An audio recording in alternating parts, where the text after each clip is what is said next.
Olá pessoal, eu sou o Fleck Thaís do canal Historiando a Verdade. Antes de começar, deixa o like, porque o like é muito importante para a seção do conteúdo da plataforma do YouTube. E eu vou falar hoje sobre esse livro, O Estado e Forma Política, do professor Alisson Mascaro. Mas também usei como base Curso Livre, Marx e Engels, a Criação Destruidora, O Socialismo Jurídico, de Friedrich Engels,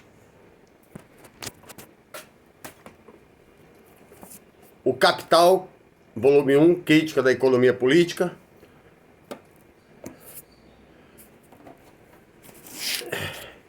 e Manuscritos Econômicos e Filosóficos de Karl Marx, de 1844, O Capital é de 1863, Socialismo Jurídico é de 1870. Esses aqui foram o Estado e Forma Política 2015, e esse aqui é de 2018. Tá? Então vamos lá. O professor Alisson Mascaro começa o livro dizendo que nem sempre o Estado foi o mesmo, né? Nas últimas décadas, diante da crise do capitalismo, o Estado não consegue mais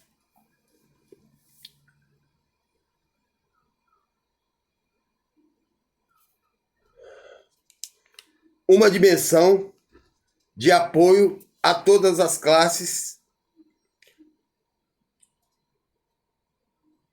e grupos sociais, tá? As crises, o que ele quer dizer com isso? Que as crises geradas pelo neoliberalismo, porque o neoliberalismo ele vai esmagando o poder aquisitivo da classe trabalhadora, né? Que consequentemente paralisa a economia, paralisa o comércio, que paralisa a indústria, e que o Estado arrecada menos, e arrecadando menos o Estado vai deixando de investir cada vez mais na classe mais desfavorecida, né? E isso gera a pobreza, e se deixa a pobreza caminhar, ela chega à miséria, tá? Mantém o bem-estar social, a partir daí vem a crise, e aí aí ele vai dizer que manter o estado de bem-estar social vai ficando difícil, né? Principalmente pela ideologia neoliberal, né? E a partir daí vem criando um caos social, né? Por causa da concentração de renda, né? De poucos, que gera um mar de miseráveis. Ou o caso da Primavera Árabe é um exemplo. A Primavera Árabe ocorreu por quê? Por causa dos regimes ditatoriais ou absolutistas, né, que geravam muita miséria, né, e sustentavam o luxo dos absolutistas ou dos ditadores, né, como foi o caso, por exemplo, do Egito, né, quando caiu Mohammed ou Barak. Certos países viviam sob ditadura que o povo derrubou. Essa Primavera Árabe, ele vai dizer, né, e é uma verdade que eu também acompanhei. A Primavera Árabe, ela derrubou vários ditadores no Oriente Médio em 30 dias, né? Essa Primavera Árabe foi no começo do século. As pessoas, então, vão indagar o que é o Estado, né? E aí que vem a patifaria do Estado, né? A gente vai chegar lá. É uma peça política qualquer? É aquilo que se eu tomar nas minhas mãos, eu transformo o mundo? Não. Claro que não. Essa é a tradição geral das pessoas. Se meu grupo toma o Estado, as coisas melhoram. Mas, segundo o professor, não é bem assim. O Alisson Mascaro vai dizer, não é bem assim. Essa é a investigação que ele faz no livro, tá? E aí me permitam, porque eu fiz eu li uma parte do livro, depois eu vou passar em um outro momento o restante do livro, porque eu misturei com outras biografias de Marx, né? Pela experiência de já ter lido, né, e ter sentido que casava o texto do Alisson Mascaro, né, que é o professor doutor que se formou em doutorado mais jovem da história da USP, com 26 anos, né? Esse livro dele é considerado um dos livros mais importantes das últimas décadas no marxismo mundial, né? Então, ele tem certa autoridade. As pessoas depositam a esperança de que o Estado corresponde. Ele vai dizer que não. O Estado não corresponde, né? Por que o Estado não corresponde? Mais na frente a gente vai ver. A maioria das vezes, geralmente, a esperança que não se cumpre será ao governante que promete e não cumpriu. Isso porque ele mudou? Não, não mudou. Ele promete, mas quando ele assume o poder, por trás do poder que ele exerce, tem um poder maior do que o dele. A justificativa será que depois do poder ele mudou? Não, ele foi obrigado a mudar. Né? Um caso, a Dilma. A Dilma caiu por quê? Porque ela não mudou. Né? Ela não fez as reformas, então ela caiu. Na verdade, temos que entender que o Estado, dentro das relações sociais contemporâneas, é uma máscara que permite à burguesia indiretamente controlar a sociedade.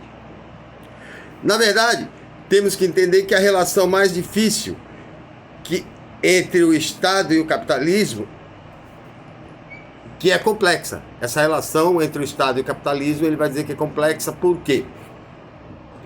Porque, por exemplo, né, na Idade Média, né, tanto poder político como poder social era de um senhor só. Na idade moderna, o poder do político e o poder econômico também, né? O rei era absolutista, ele controlava tudo. Então o poder era totalmente dele. Na sociedade capitalista, nem sempre o poder político é o poder econômico da burguesia. Nem sempre a burguesia está no poder. Mas por trás ela manda.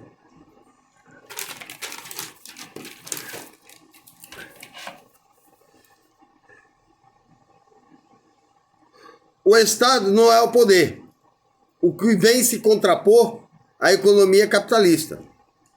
Então, a economia capitalista, ela se contrapõe ao Estado ou ela está por trás do Estado. O Estado é um poder que controla e permite a reprodução e a exploração do capitalismo. Tá? Por isso, Marx vai dizer, na crítica da filosofia do direito de Hegel, que o Estado é burguês. Né? Ele já havia percebido isso, né? Em 1843, quando ele escreve a crítica da filosofia do direito de Hegel, que Hegel diz que o Estado é o fim, né? O Estado é o meio. Ele vai dizer, não, o Estado nada mais é do que uma reprodução da própria burguesia. Ele estava certo.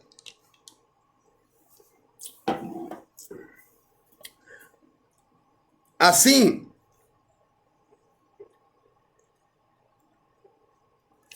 o feudalismo eu já falei. No capitalismo, quem manda economicamente quase sempre não manda politicamente. É o que eu já falei. Não manda diretamente, mas controla indiretamente.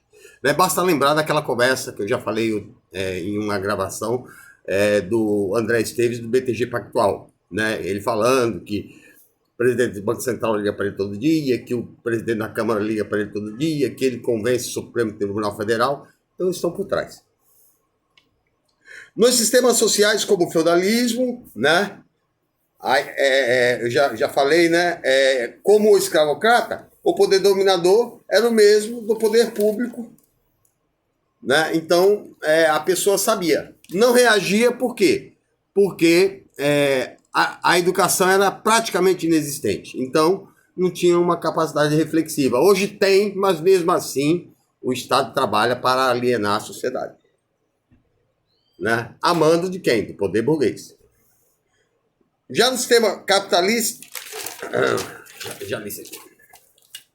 Mas a organização política do Estado é reproduzida para servi-lo, proteger a sua produção capitalista, bem como a sua propriedade privada de produção. Tá? Então, o Estado é concebido com uma ideia de ser democrático, né? As pessoas pensam que ele é democrático, mas, na verdade, quem está por trás é a burguesia, que controla e garante que ele reproduza através do poder coercitivo da força, do poder coercitivo das leis, a reprodução dos meios capitalistas de produção e do modo de vida burguês. Esse poder indireto, paralelo, controlado pela burguesia, transmite uma ideia de sociedade democrática onde todos são iguais. Aqui já é uma parte de reflexão minha própria através das leituras que já fiz. A alienação imposta pela infraestrutura burguesa, a superestrutura social, impede que a sociedade perceba que o Estado é burguês. Tá? Então, o que é a infraestrutura? A infraestrutura é onde está colocada a burguesia, que passa através da superestrutura a alienação. E a alienação vem da onde? Vem das universidades, vem das igrejas, vem dos meios de comunicação, né? Vem dos Rotary Clubs da vida, né? Que permite, né, a burguesia se disfarçar do poder que tem, né, para que a sociedade não se rebele. Disfarçado pelo Estado, o poder burguês torna indireto e a sociedade, desarmada da arma da crítica, não percebe a relação que poderia criar sérias revoltas sociais e até mesmo uma revolução. Por quê? Porque ninguém aceitaria, por isso o poder é indireto, porque ninguém aceitaria hoje, por exemplo, ser servo, né? Não ter direito nenhum, né? Embora o direito é lesivo para o pobre.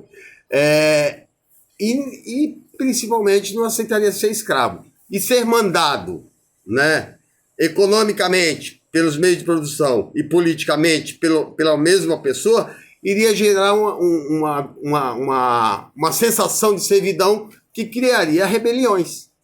Né? Então, a burguesia se disfarça através do Estado, que é construído para servi-la.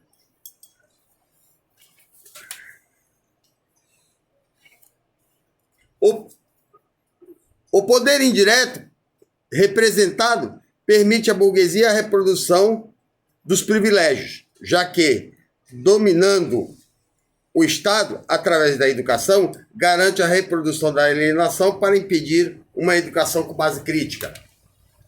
Tá? Por quê? Ela sabe, né, David Harvey,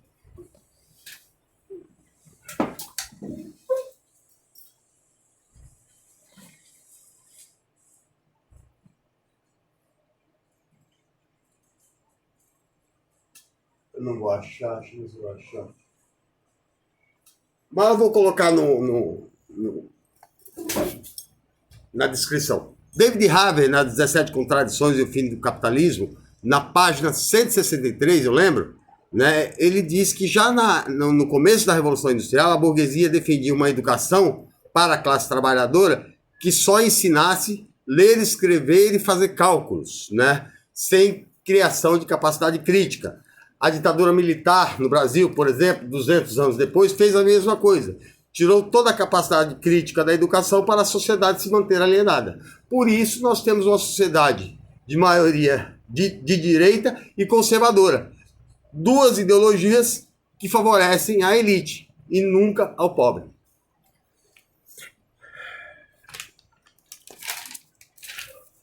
Por isso, o burguês reproduz a ideia de que Marx, Gramsci, Lenin, Fidel, Che Guevara e até Paulo Freire têm que ser demonizados e são demonizados porque eles têm a fórmula né, principalmente o Capital, né, ou a Pedagogia do Oprimido, né, ou os Cadernos do Cárcere de Gramsci, tem as fórmulas para tirar a sociedade da alienação imposta pelo fetiche da mercadoria, né, que permite o cidadão alienado sofrer a mais-valia absoluta e relativa, que é a exploração que permite a reprodução da riqueza com a geração da pobreza.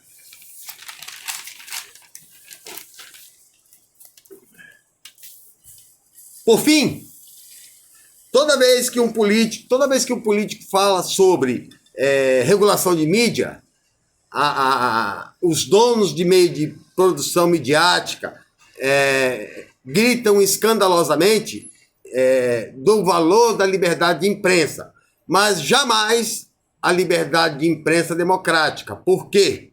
Porque eles transmitem a verdade conveniente a eles, né? Eles não permitem o debate dialético, né, que permita o cidadão refletir e, através da reflexão, ele saia ou não da alienação. Então, ela impõe a alienação através da sua vontade, porque favorece a ela e aos meios burgueses que continuam explorando, porque a sociedade não consegue sair do estado de alienação.